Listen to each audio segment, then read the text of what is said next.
নমস্কার সবাইকে, আশা করছি সবাই ভালো আছেন আর আমি অনেক ভালো আছি। আজকের হেয়ারস্টাইলটা শুরু করছি। ফার্স্টে আমি একটা পনিটেল করে নিয়েছি এবং যে রাবার ব্যান্ড দিয়ে পনিটেলটা করেছি সেই রাবার ব্যান্ডেই দুটো আঙুল ঢুকিয়ে চুলটাকে রাবার ব্যান্ডের নিচের দিকে টেনে নিয়ে আসছি। ওরকম করে আবারও রাবার ব্যান্ডটা একটু চড়া করে দুটো আঙুল ঢুকিয়ে পুরো চুলটাকে আবারও টেনে নিয়ে আসছি, অর্ধেক চুলটা। এরপর ঠিক একই রকম ওইভাবেই দুটো আঙুল ঢুকিয়ে রাবার ব্যান্ডের নিচের দিকে আমি একটু চুল টেনে নিয়ে আসব, যেরকমভাবে আমি বাকি দুটোতে করেছি।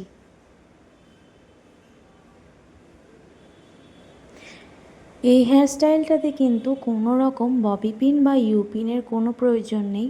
মাত্র একটা রাবার ব্যান্ড দিয়ে আপনি খুব সুন্দর একটা ফ্লাওয়ার বান তৈরি করে নিতে পারবেন।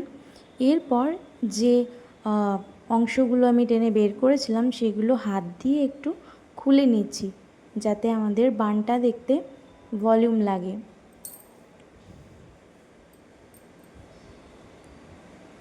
যাদের পাতলা চুল বা নর্মাল চুল তারাও এই হেয়ারস্টাইলটা ট্রাই করতে পারো। আর যাদের আমার মতো কার্লি এবং ফ্রিজি হেয়ার, তারা তো অনায়াসেই এরকম একটা হেয়ারস্টাইল করে ফেলতে পারো। তারপর চারদিক থেকে চুলটাকে ভালো করে টেনে, যেখানে আমি রাবার ব্যান্ডটা টাই করেছি, ভালো করে সিকিউর করে নিতে হবে।